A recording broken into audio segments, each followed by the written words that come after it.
I'm Chris. And I'm Chris. And this is Mike Fight. Let's get it on. Hi and welcome. So this is episode 8. And today we're going to be talking about, state rights, federal oversight, state oversight, things of that nature. So, Chris, why don't you start us off? Take us away. Yeah, the reason why we're talking about this is in light of everything that's been going on recently, in particular, especially with Biden, with all his executive orders and with the pandemic and people's utter reliance on Big Brother telling them what to do, how to live their life, and why this is becoming more and more prevalent in today's society, basically. Yeah, I think that this is a very important topic because I think it comes down to a fundamental philosophy, right? What do you believe more in? Are you an individual that believes more in individual liberty and individual freedoms and less of somebody telling you what to do? Or are you in the mindset of the collective, meaning we are all in this together. We need to do things for the benefit of everybody else. The ends justify the means. If you are more of that mindset, then you're going to lean more towards policies that are more directly related to oversight, regulation, and wanting an authority figure to direct and pretty much oversee everything that goes on. If you lean more towards the other way, in the more of the individual responsibility, then you're going to lean more towards policies that are less regulatory, right? Less regular oversight. You're going to want more freedoms, more individual rights. You're going to say, you're going to be of the mindset, I'm going to take care of myself. And if I can take care of myself and somebody else at the same time, then it's a double win, right? It's a win-win situation. There's a lot in there. There are so many different philosophies, so many different mindsets. There are some that overlap, right? But it truly comes down to that. And I think you hit an important question, important point. In the last at least 10 years, okay, even spreading in from when President Obama became president, and then stretching into obviously the last 4 and now our current, there has been a major shift, or seems back and forth, divisiveness of where and how we want to be governed. Yeah, and the thing is this whole idea of like individualism and taking care of yourself, taking your responsibility, governing your own life, nowadays is considered an old-fashioned idea and selfish. And this is the type of stuff that normally I would see from younger people, right? So you get the high school kids, the kids that are in college that really haven't experienced life yet. They haven't gone on to college. They haven't gone on to enter the workforce, right? After college. They haven't had to settle down, start families, own property, pay bills, taxes, mortgages, right? Things of that nature. And, they're still kids in their own minds. So they're still being taken care of by their parents. They usually, still live at home. And the problem now is you're seeing this idea is starting to infect more and more adults. And that's the thing that I don't understand how that's happening. Well, I think it's two different things. I think it's kind of twofold. So we got to kind of go back because college students today are much different than college students of the 50s, 60s, and 70s. Okay? Much different. I feel that, again, this is my feeling, so therefore it's more of an opinion. I feel that the college student today is not the same as the college student of the 50s, 60s, and 70s because how they were in college and out of college or directly after college are completely different, right? I feel that the sentiment is more that back in the 50s and 60s, once you were done with college, now you went out and got a job. You were no longer living with mommy and daddy, okay? You had to pick yourself up by your bootstraps, take that college education that you went out and got, and now start your life. Okay, I felt that there was more of a pushback then for that, as opposed to now, where because things are so damn expensive and ridiculous, in my opinion, especially here in New York, the return on a college education now is probably has less. I know a couple of episodes I spoke about buying power, right? Last episode 6, we talked about how we have less buying power. I think a college education now doesn't necessarily give the same amount of return as it used to. Okay, you're walking out of college with maybe a $50, $60, possibly $70,000 student loan debt. Meanwhile, you got a degree that gives you a job that's only $40,000 for the first year, or $50,000 for the first year. So it's going to take more time to repay that debt back. So I don't think it matches. Like it's not the same as it was. Not to say that it was easier back then, because I don't think it was. But I don't think the mindset, because now you have that individual who has all this debt is realizing that they can't go out into the world because their education doesn't provide them with a job that is paying well enough to support themselves yet. So now they're being forced, quote unquote, forced to stay home longer, right? And I feel that parents today, knowing what they went through in the 50s and 60s and 70s as they were going to college, are under the mindset more of, I got to take care of my child, which again is not necessarily a bad thing. But in doing so, again, what is it? The road to hell is paved in good intentions. I think they have good intentions on helping their kids by providing them with a place to live rent-free sometimes, and still have food for them and whatnot, instead of them having to spend their quote-unquote hard-earned money. It goes both ways. I think it hurts them and it helps them. But in the long run, I think we're more detrimental because of that.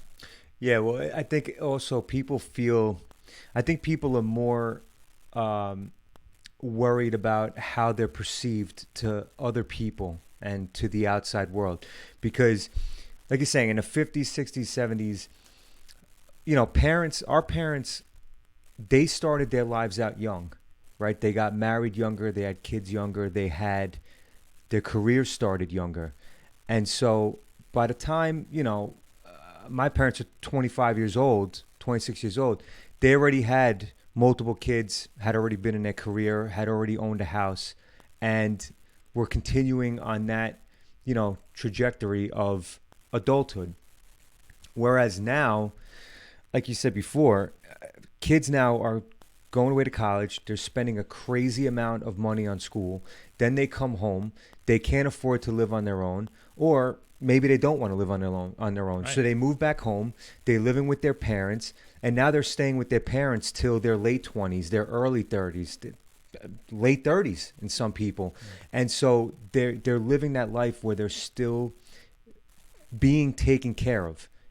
Maybe some of them are paying rent, or some of them are giving money to their parents for them to live here. Right, but is it really the same? I don't think so. No, it's not, because you know that at any moment, if you don't have the money to give them, or if you just decide, I'm not going to pay this or that, your parents are going to understand for the most part. Right, most of the time. They're going to allow you to, okay, get your feet wet, right, and put your feet on the ground and come up with a solution to that. But it's this idea that parents, when we were kids, were parents.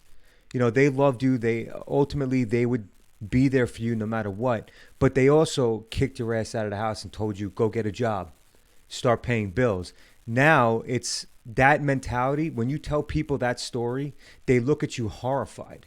Yeah, how could your parents do that to you? Right. I think you're right. I think you're going on the perception, right? It's going back to that perception. People don't want to be perceived as mean. They don't want to be perceived as bullying their own child.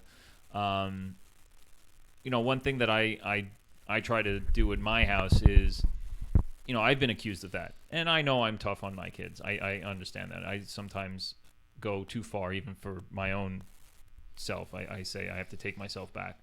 But at the end of the day, I also explain to everyone, and I have to explain to myself, I'm their father, right? I'm not their friend. I'm their father. Exactly. I'm not necessarily, I want to be friendly with them, but at the end of the day, I'm responsible for this individual and how they interact with the rest of the world. I have my own personal wants from them on how I want them to act, right? I don't want them to necessarily disgrace my name, right? Or our name as a family. But I also want, at the end of the day, to have them understand and realize I'm not necessarily your friend. You have friends. You will make friends, okay? I'm your father, all right? I am the one that is going to show you certain ways. I'm going to show you my way of doing things. You're living under my roof, right? You have a father. You have a mother. We are not your friends. You go out to school and socialize with those other people. Those are your friends.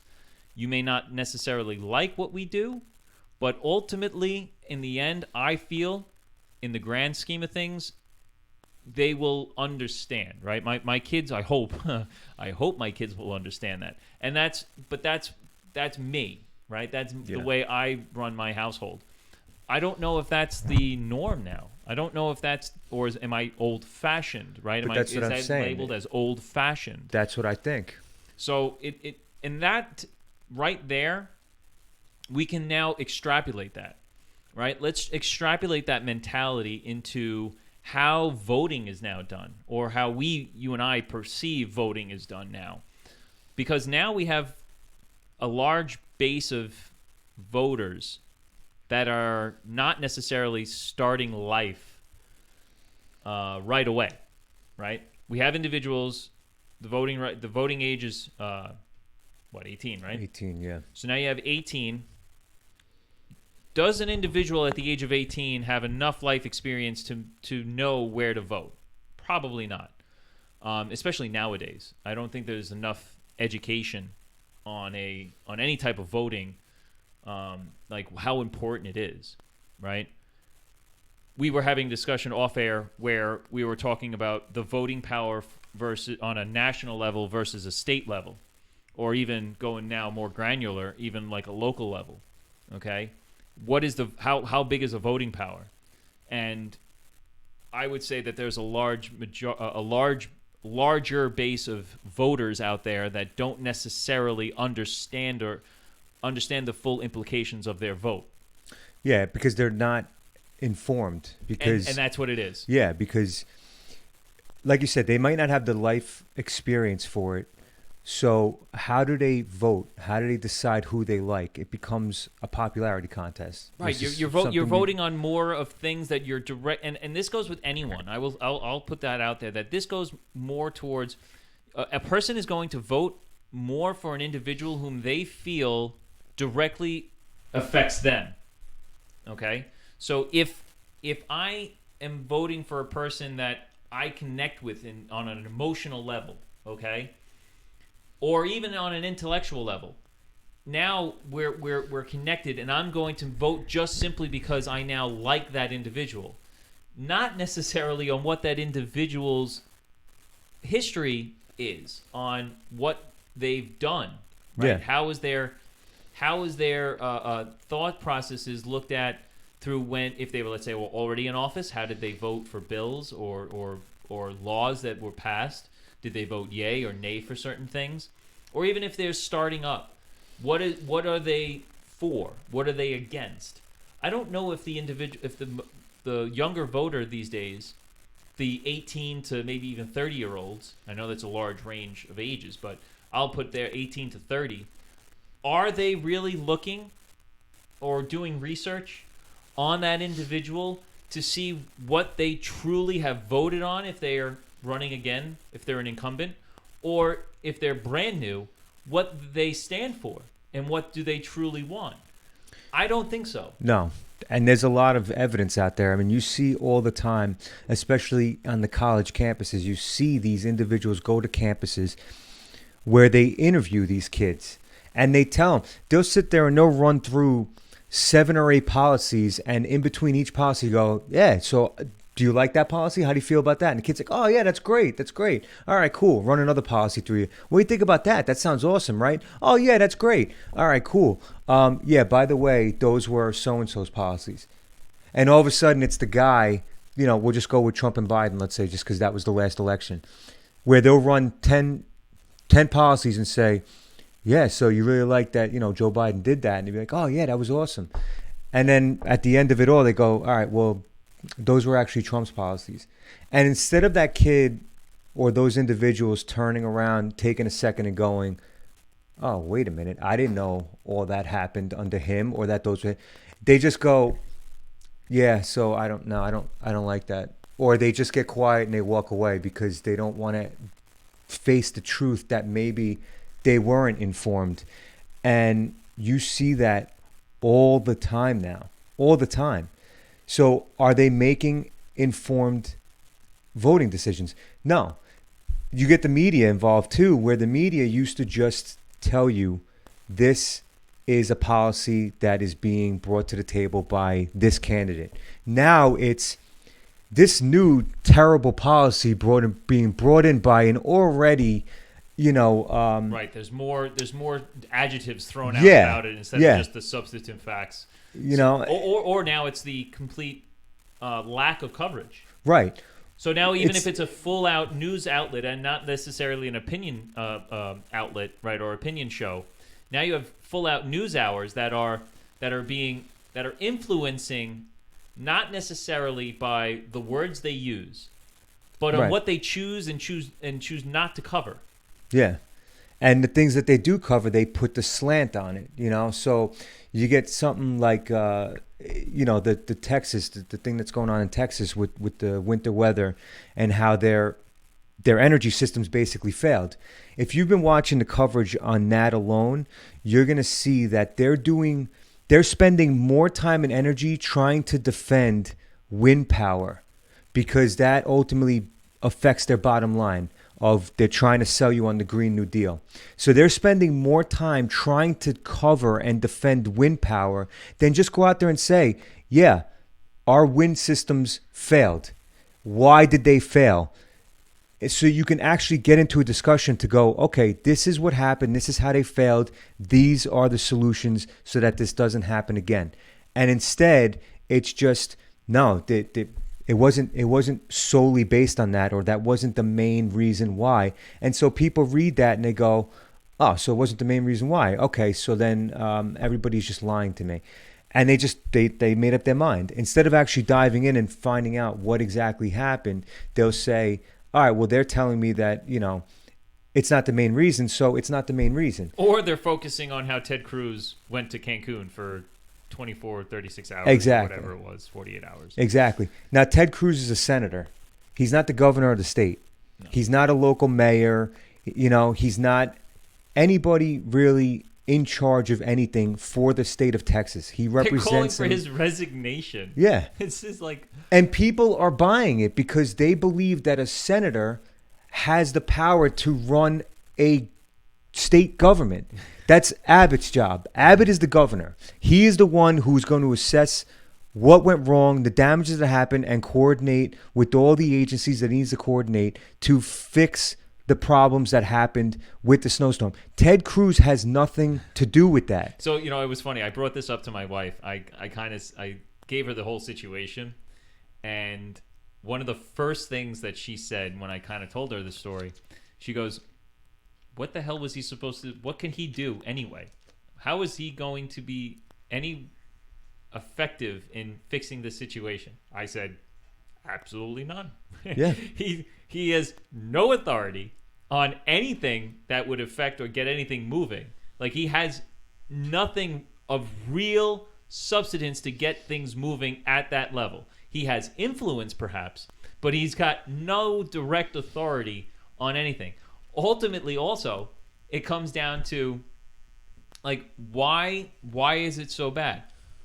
Optics, political perception, and political optics, it looks bad, right? It was a bad decision. Now, you have to take political perspective or political optics and now put that into real, because remember, you have people that are actually calling for his resignation over this. So was anybody harmed because of what he did? Did anybody lose a job because of what he, was there anybody directly affected by him leaving and then coming back because his house was freezing and he had daughters complaining to him saying, "Daddy, let's leave because we're cold. Let's go somewhere. We have no school. Let us go somewhere." And, you know, again, him looking at a situation like that, oh, all right, maybe, all right, let's go. And they go somewhere.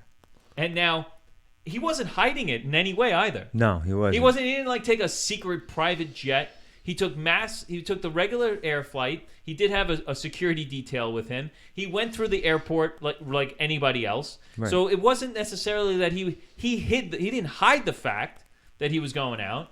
But when he comes back, all of a sudden that shit's in an uproar because you left the state when nobody. The thing was, you had the ability to leave the state and go somewhere that no one else could. Exactly. Right?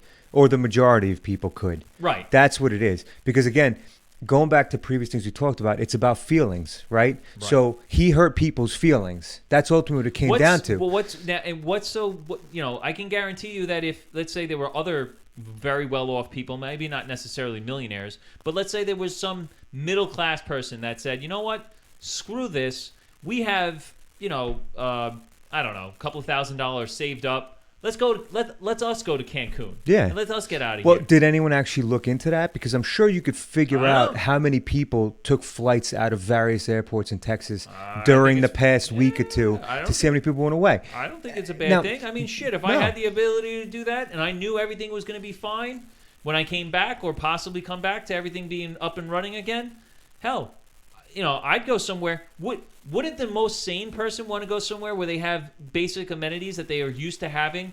Go there instead of staying in the rut that's happening where they are? I think anybody, if they had the ability to do so, would have done so. The thing is, he had the ability, but because he's a politician, right, it's bad. Yeah. Again. And if he was a Democrat, believe me. Oh, nobody would have thought about it. No. I disagree. Oh, really? I think it would be the same amount of crazy critiquing because he's a politician. That's why. Yeah, that's political optics and perspective is bigger now than actions. Well, because people think they know what everybody's job is. So you look at a senator and they go, well, because they're more available to us now, right? That's true. 20 years ago, 30 years ago, 40 years ago, they weren't available to you. The only time you ever saw a politician is if you turned on C-SPAN. Right? Or a local news station. Or you went to a local news station or a local rally or something like that. But there wasn't social media. There wasn't the internet. So there wasn't all this public engagement between us and these politicians. Now you can see them 24 hours a day, 7 days a week, whenever the hell you want. So now everything they do is going to be perceived certain ways. And sometimes it's warranted and sometimes it's not. Like you said, does it look bad? Yeah. But I guarantee that a lot of people that are pissed off that he left are pissed off because they didn't have the ability to go like he did. I want to know who spends the time in the freezing weather to build up like all these floating heads and posters and then to go out in front of his house and to chant resign, resign, resign. Like I don't understand. I don't get it, right? I don't, over something like this, I don't see. Is there anybody, I don't know this for a fact, and anybody listening, if you know for a fact if something like this is happening, please let us know because I haven't read or heard any reports. Is anybody picketing outside Cuomo's house? Not that I know. Is anybody picketing over there? Because far as I know, his executive order potentially has led to it is directly related to at least an additional 16,000 deaths total, actual deaths. People were affected. Right, but he is the governor. That is his executive order. He has direct exactly. There is a clear, stark difference in authority in this situation. Ted Cruz really doesn't have anything. He can't affect anything right away. Governors, Andrew Cuomo, has authority. Matter of fact, the Assembly and State Senate gave him more authority. They voted him more executive power, right? So they gave him even more power. And because of an executive order that he signed and was implemented, there is direct deaths associated with it, okay? Direct linkage of chains of events that had caused deaths, okay?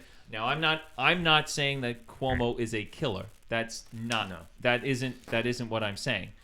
I'm saying that his action to implement a policy indirectly caused deaths, okay, of New Yorkers. There is a huge, and is anybody picketing at his house calling for him to resign?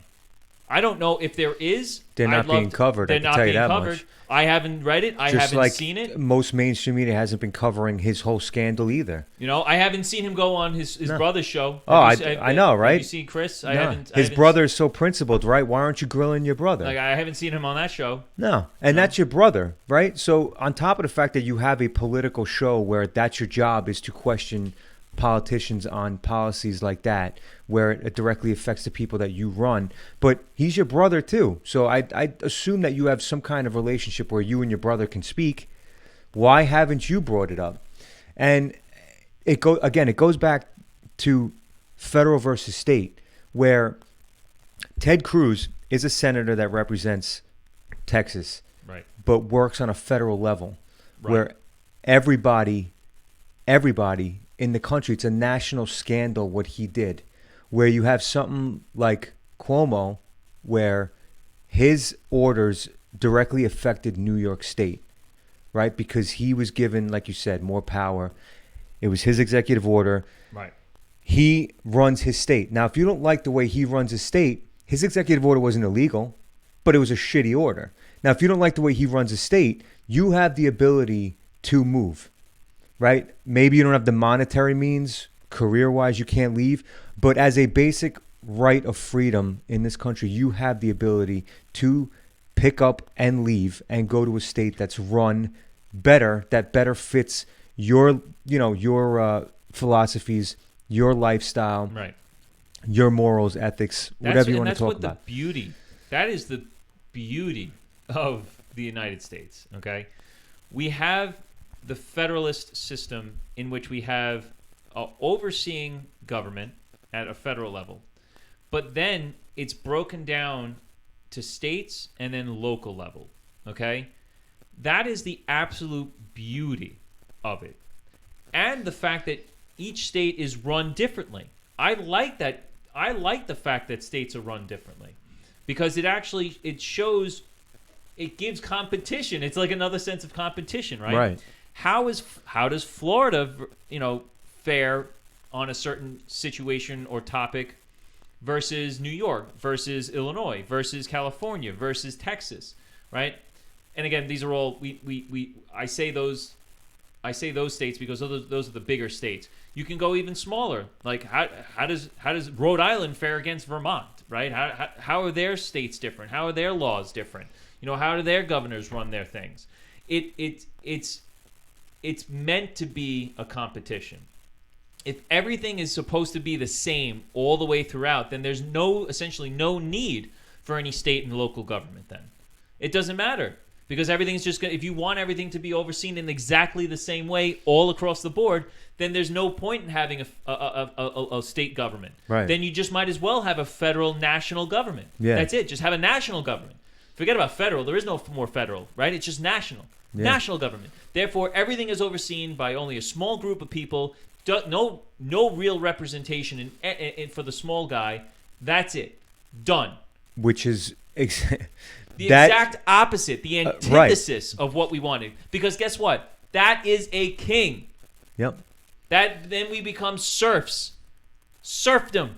No.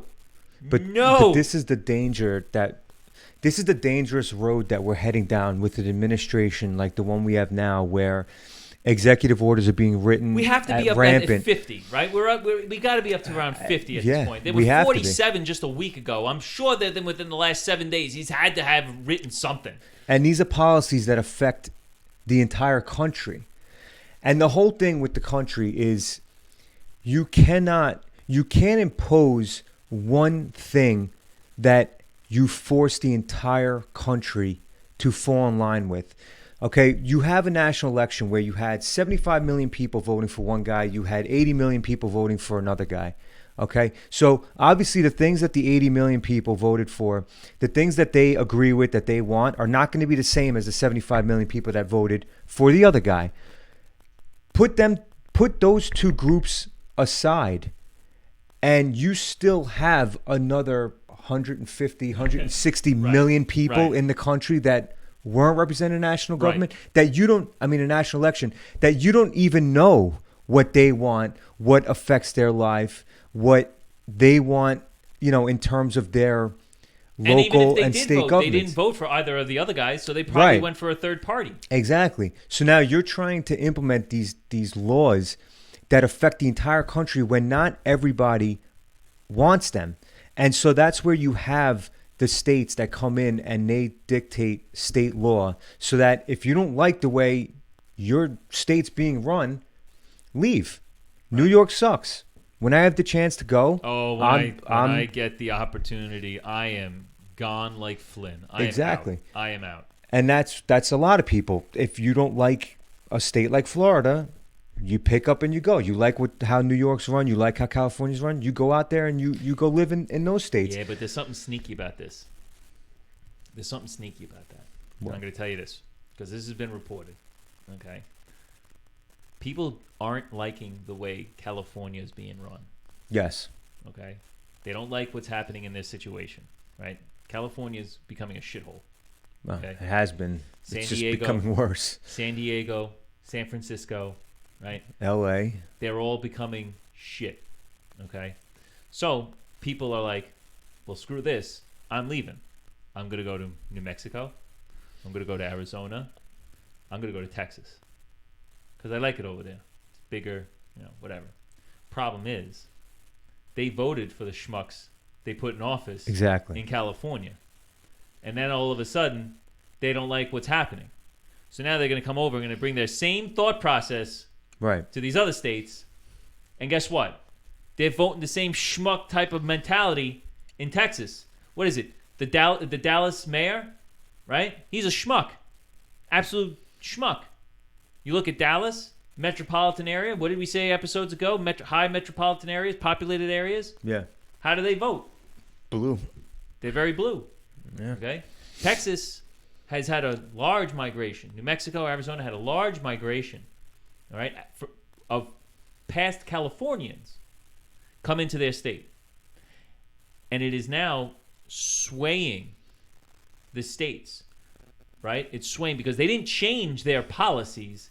They just didn't like the policies affecting them.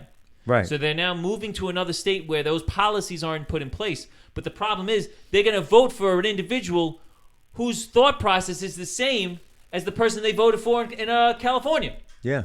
So eventually, it's going to wind up hitting them again. Right. And it's going to change, and it's going to hit the other people in Texas, or the other people in Arizona, or the other people in New Mexico.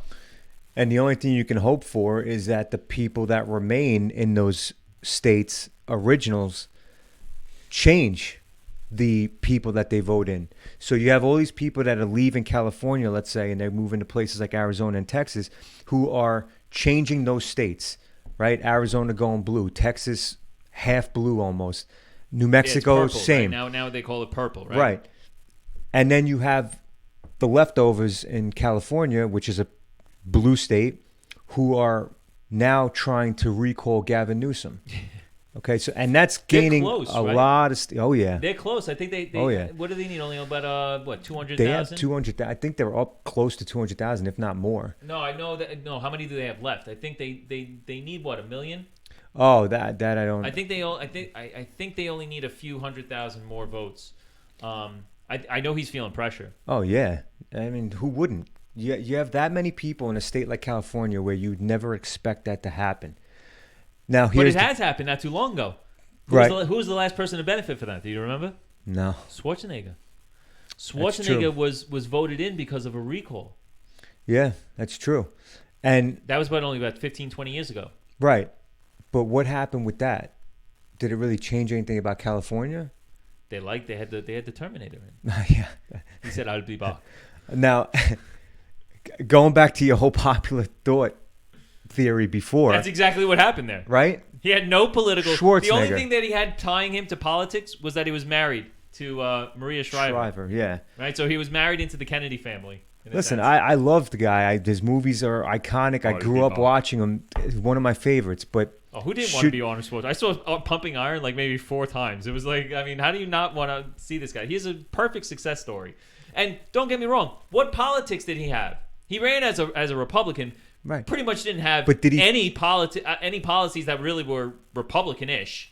And yeah, I think he actually did more damage at the end of his term. He got really, really crazy and really wacky and just kind of like caved in on a whole bunch of domestic policies that were just like really, really crazy for California. But again, it was like, what were you voting for? right, what did you think he was going to do for the state? Like what had he stood for certain things, and I think that's what it was. I think it was he had the stardom, right? He had that Yeah. popularity.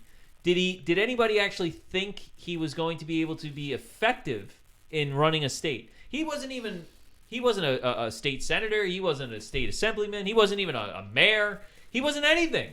No. He went right to the top, kind of like how Trump did. But at least Trump ran organizations. Right. Right? He was a CEO of organizations, so he had some executive experience behind him.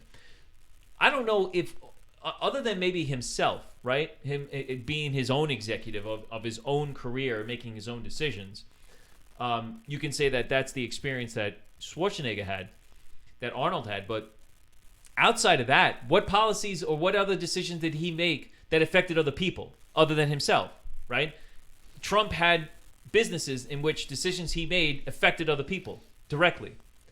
That there you can make the argument, right? You can make the argument that he had this going for him or he had this not going for him. But the popular vote voted the Terminator to run the state of California. Yeah. This is on its own insanity. That is insane. How does something like that happen? Feelings, Right. Not doing research. popularity, the getting the voting on emotion, right? Yeah. It's not sitting down, doing research, looking at things objectively. You know, you mentioned one thing. I want to kind of go back. People being the word selfish. I've done reading into this particular philosophy called objectivism. It was developed by Ayn Rand, and I don't know if anybody's ever read any of her books. The 2 biggest ones have been Fountainhead and Atlas Shrugged. Atlas Shrugged has been made into, I believe, 2 movies, or at least 1 recent movie not too long ago. And I know Fountainhead's actually been made into a movie too, but it's like in black and white, so probably people have. It won't appeal to anybody in today's world. Right? They're like black and white. What the Yeah, hell is what this? is this? So, but both have been made into films, and if you haven't read anything of that she's made, because she's written other books, other small short stories, pamphlets. One of the things that she wrote is selfishness, okay, and on how, in the objective sense, a person should be selfish. You want to promote selfishness. Now, it isn't the selfishness that we have all been taught as the phrase Right. of being selfish. The thought process is, I'm going to do what benefits me. Okay? Now, the way people perceive that is that you're going to do things that benefit you but hurt somebody else. Right. Right? That isn't the way the objectivism selfishness is. I'm going to do things that benefit me. Okay? Now, if what I'm going to do hurts someone else, ultimately that's not going to be beneficial for me. Because if that person gets hurt, other people will see that, and that it'll become a negative onto me. Okay? But I still want to do things. So that's how it differs, right? I don't want necessarily to harm anybody else, but I'm still going to do stuff that benefit me. I'm going to be selfish in that sense. And if I look at it in that view, I don't want to hurt anybody, right? My whole thing is not to hurt somebody. I don't want to make sure that a decision that I make benefits me, but also can possibly, potentially benefit somebody else. Okay? That's how the selfishness, or that's a very primitive, basic way of looking at the objectivism being selfish, what it really means. I think that if more people thought about being selfish in that way, instead of it being a negative in that the only way someone can be selfish is to harm somebody else, I think if you looked at it, no, that's not what it means. It just simply means that I'm going to do things that benefit me. Again, if I go and I look at something and I want to do that, but in the long run it's going to hurt me, then that's not being selfish in a sense, because I'm only hurting myself. I'm not benefiting myself. So I think that if more people started thinking that way, they would actually understand and really put more thought into any action that they do. See, but you're taking that approach to selfishness where you're trying to better yourself, right? So you buy a house in a neighborhood, and the house is a rundown fixer-upper house, right? What is your ultimate goal? Get a job, make enough money. You want to live in a nice house. Right. So you buy this house, you work your ass off, you start saving up money, and little by little, you fix your house, right? When I bought my house was that. It was a fixer-upper. It was ugly. It was falling apart. And when I looked at my neighbors' houses, the things they had, I was like, all right, this house is a mess. It's a mess. They have nice houses. I want to have a nice house too. And I did what I had to do to work and make this house what it is to what it is now, where, yeah, I was doing it selfishly because that's what I wanted. I wanted a nice house. I wanted to be able to have people over and say, yeah, this is a nice house. You did good work. Those are selfish good job. feelings. You're Those comfortable. are selfish, self-motivated topics. You're being selfish in a sense. You probably sacrificed things along the way to do that. You probably didn't go out as much as you may have wanted to, or benefited other people in certain ways. But you did that for yourself. That was a selfish act. And what did it produce?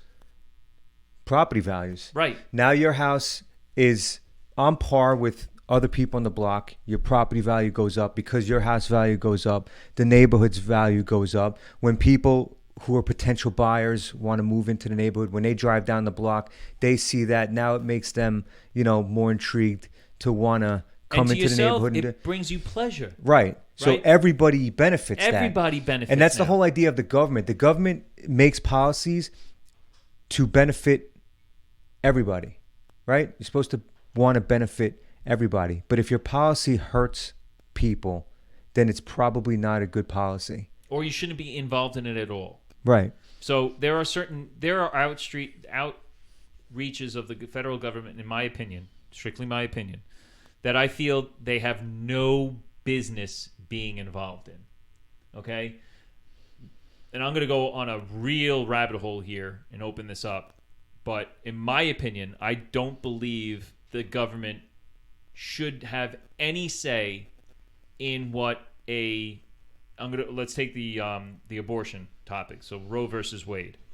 I don't think any government should have any say on what a woman wants to do with her body. Now, personally, my feeling on it, I would be totally against it. I'm not for abortion.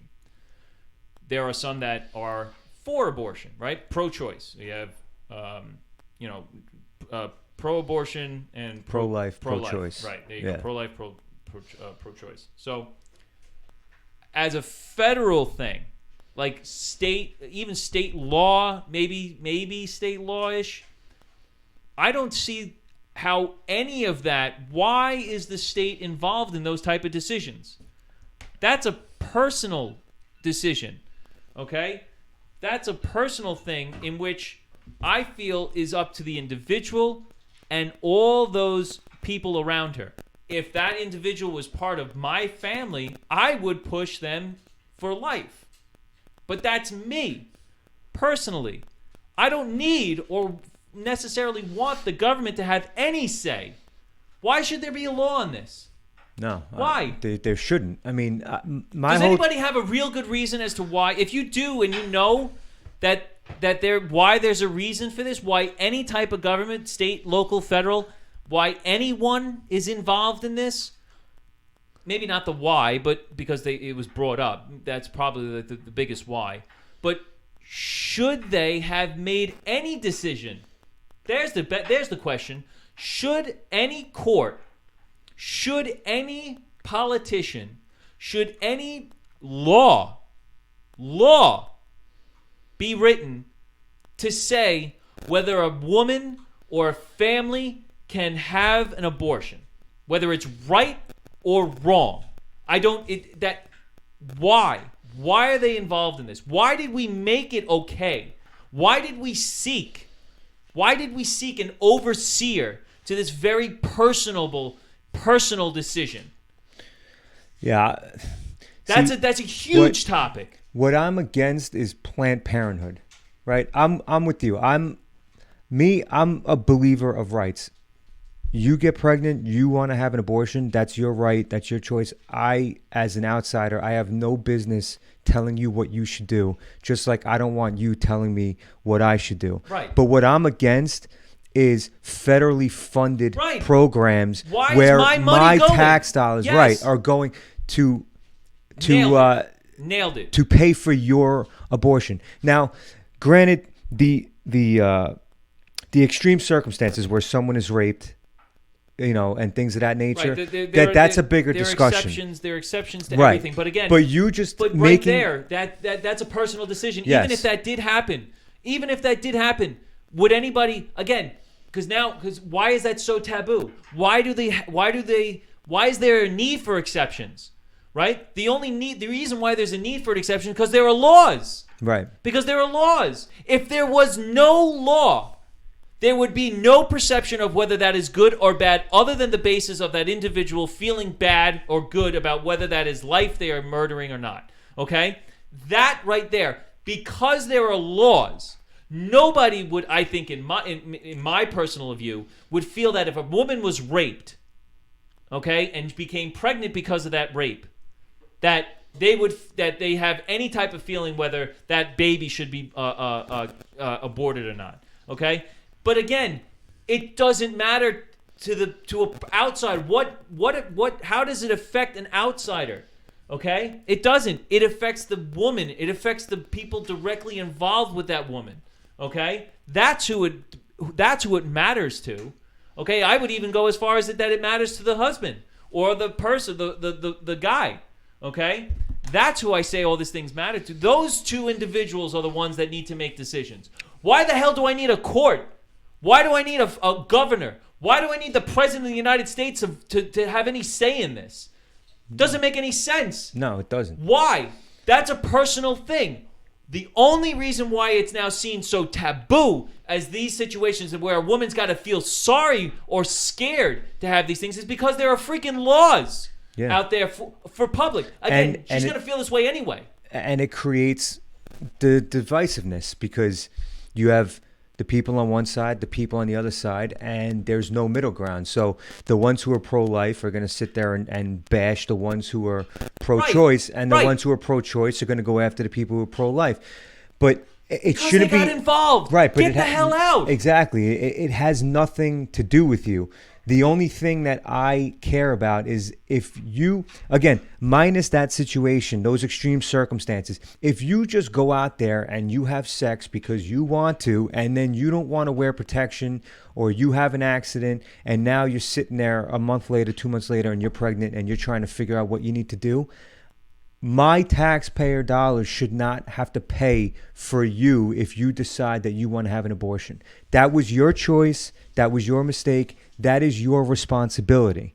Bottom line. your family, the people close to you, you have to sit down, you have to make that choice, and you have to figure out what you have to do next. But to ask millions of other people to have to use their money to fund you, that's where I have the issue. And they're with. not even asking. So it's not even an ask. It's being done. It's forced. It's just taking. They're Right. taking the money. The federal government is unilaterally making a decision to put funds into these places. Right.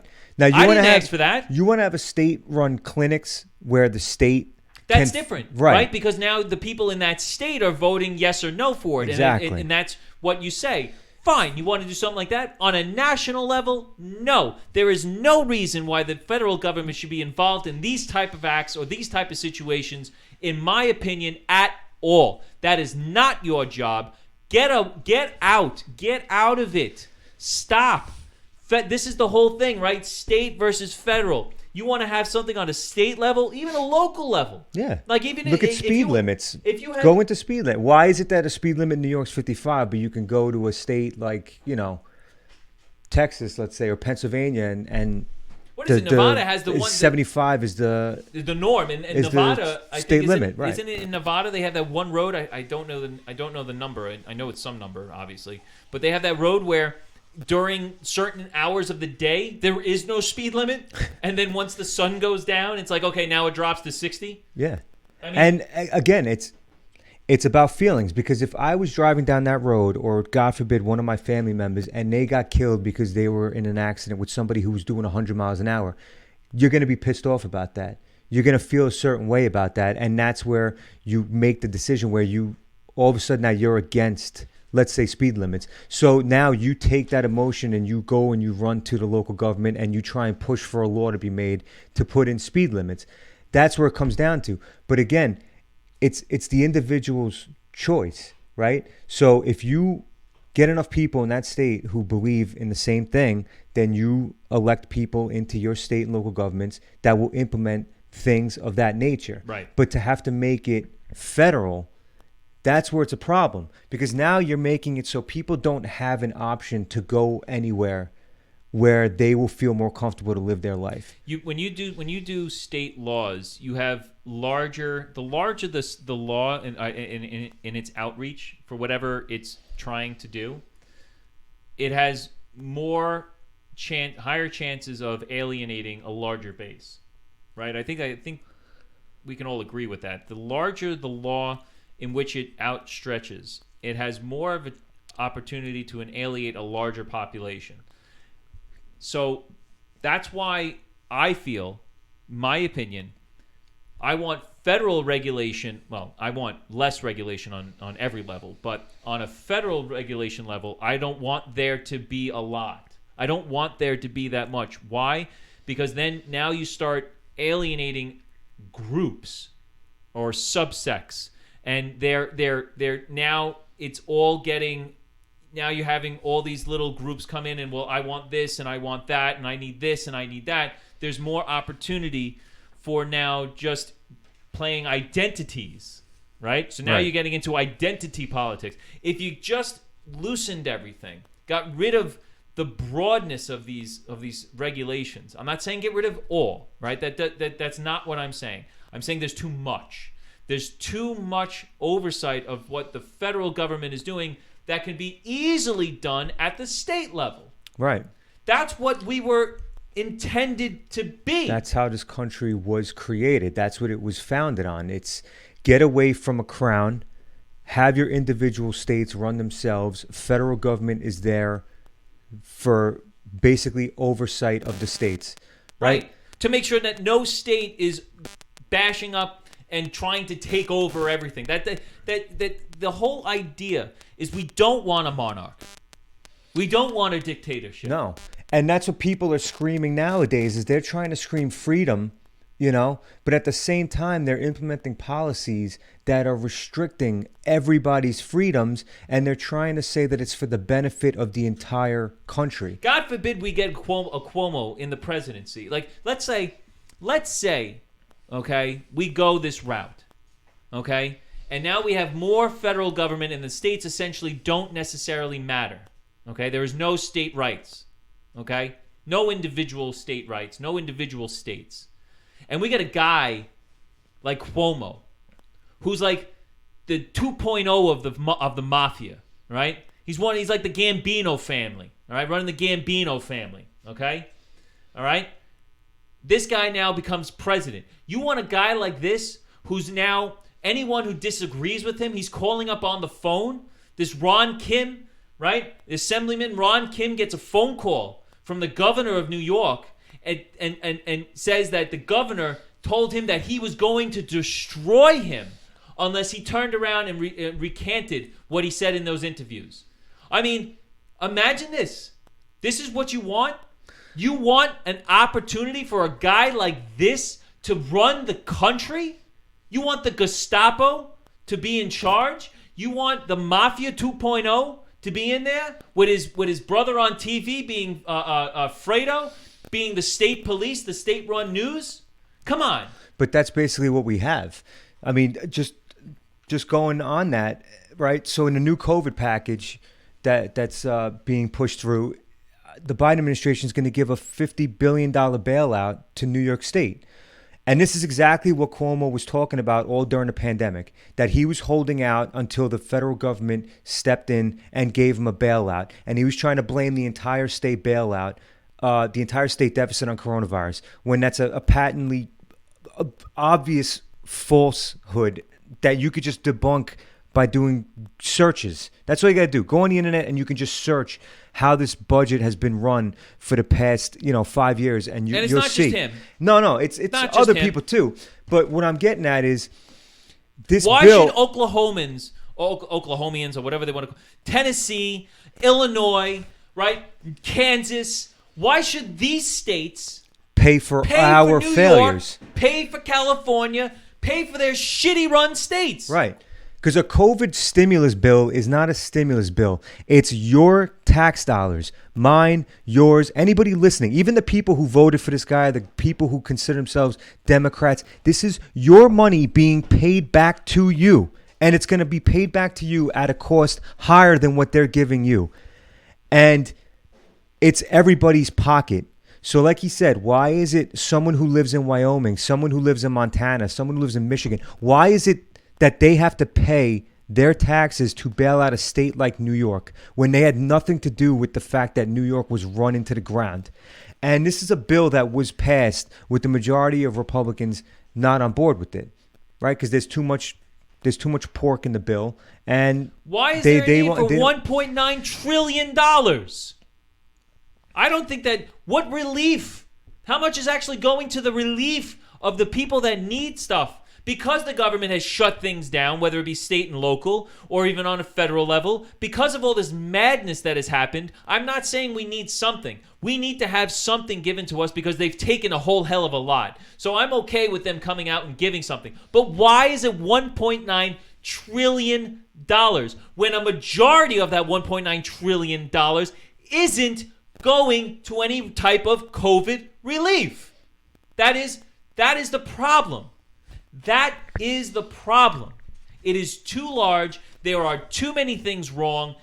The fact that other states are giving based on the federal money going to other of these poorly run states is just wrong. Wrong. And there's no repercussion. None. The only repercussion is taxes. It'll eventually have to be made up. Because the country has a deficit. And the government does not create wealth.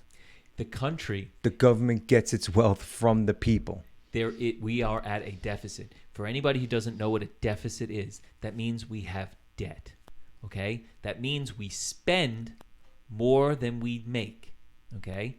And to Chris's point, the federal government does not make money. It takes money. It is not a business. It takes from those that create. Okay? You work for someone, the income that is given to you, there are taxes taken out before any money is put into your pocket. The government takes money. It does not create money. Okay? That is a problem.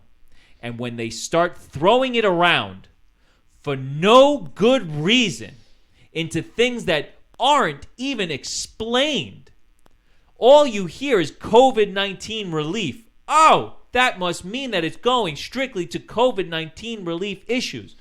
Wrong. Because if that was the case, $1.9 trillion, you could give $5 million to every single individual in the United States, and that would not even touch $1.9 trillion. And I guarantee you that if a lot of people said, you know what, I could do pretty well with $5 million, they'd say, I'll take that. Yep. And it wouldn't cost $1.9 trillion. Okay? The problem with these stimulus bills is the responses as to why he does it. So you say, imagine having a guy like Cuomo who just decides to do things because he feels like he's the only person who can make the decision for you.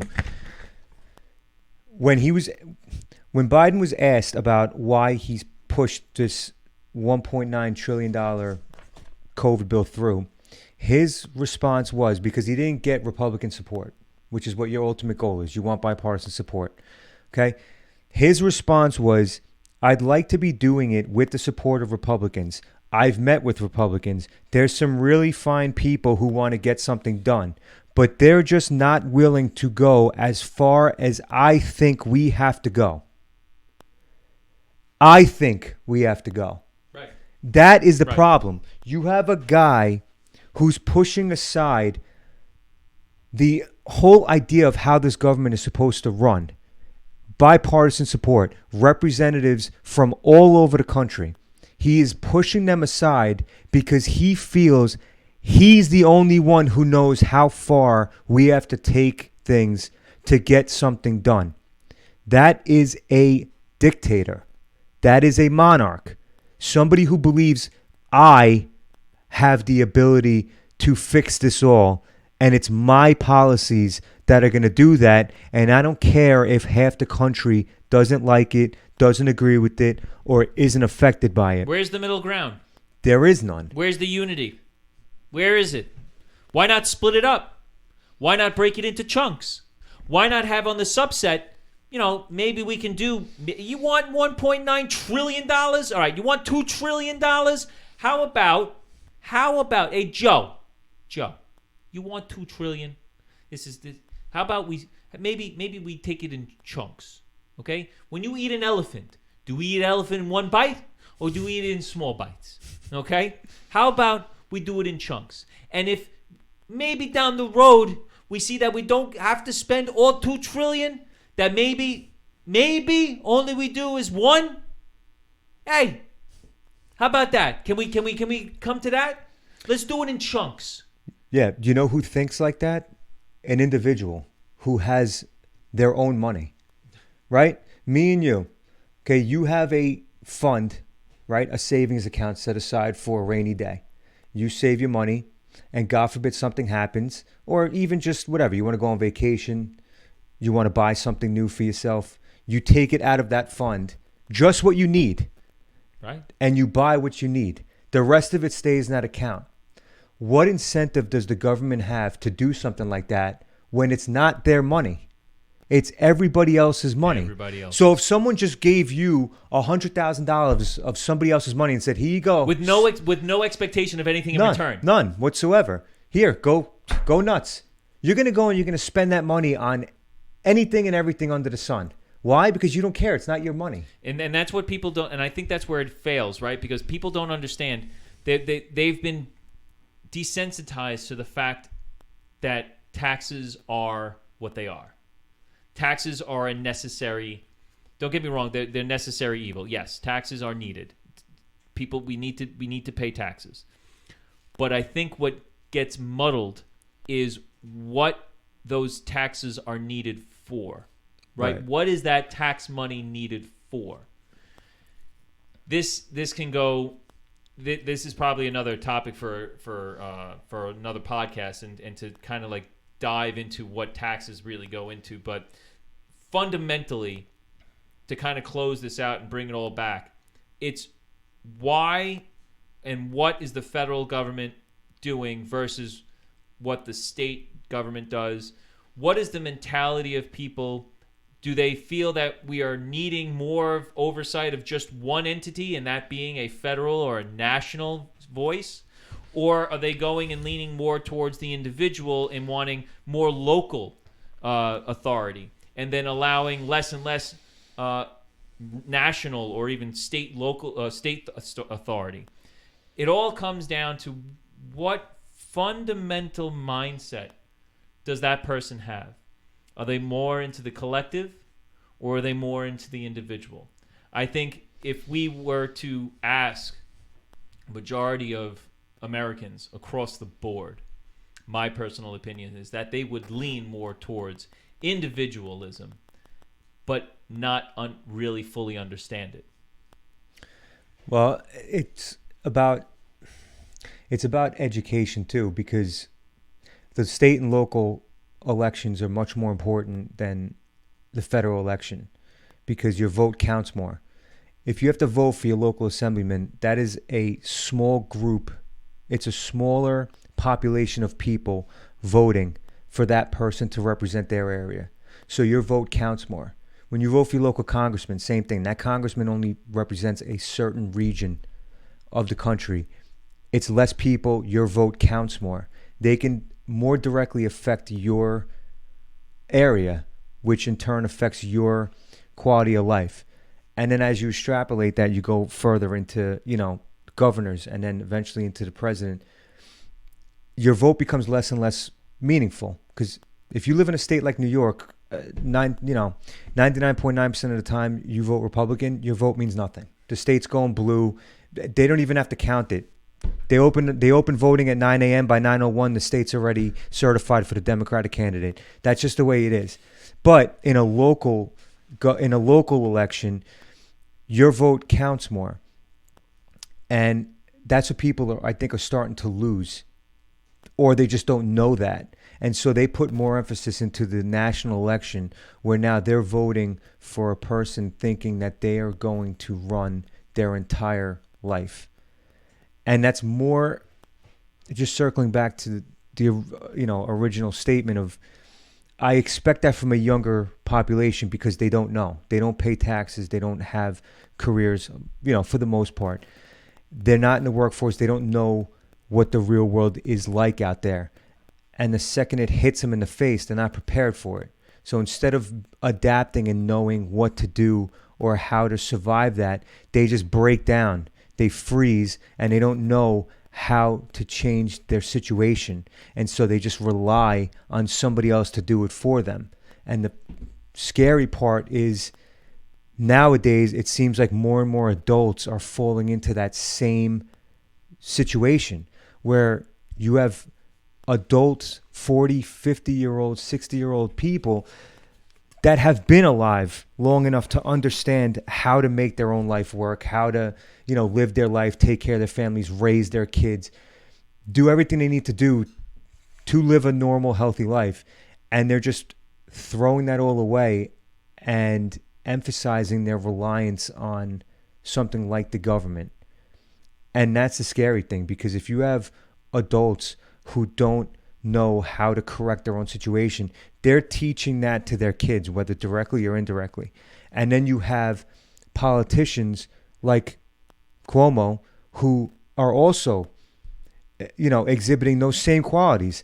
I can't fix my state. I need the federal government. I need a bailout because I can't fix my own state. That's the governor that's supposed to be teaching you, how to run a state. You see that governor running to the federal government asking for a bailout. And now you have the federal government making the decision. It goes from the top and it works its way all the way down to the young individual. And the problem is too many people are seeing that now, and they're thinking that that is a normal way of life. And it's not. That's the road you head down when you want to get away from a democratic republic and you want to go back to being run by a monarch or a dictator.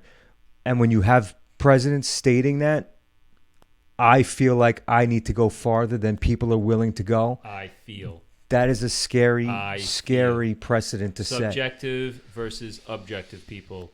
To Chris's point, educate yourself. Go out there. Do some research. Do a little reading. Do a little digging. And if you feel with your hearts of heart that the individual that you're about to vote for is on the same page as you and you want, then fine. So be it. But don't go into it blindly. Don't go into it with your feelings or what you think this person will do. Look into that person. Do your research. Because of laws nowadays, politicians and what they are, or even people running, everything is vetted, right? It's just whether it's being shown to you or not. Go look. Go look.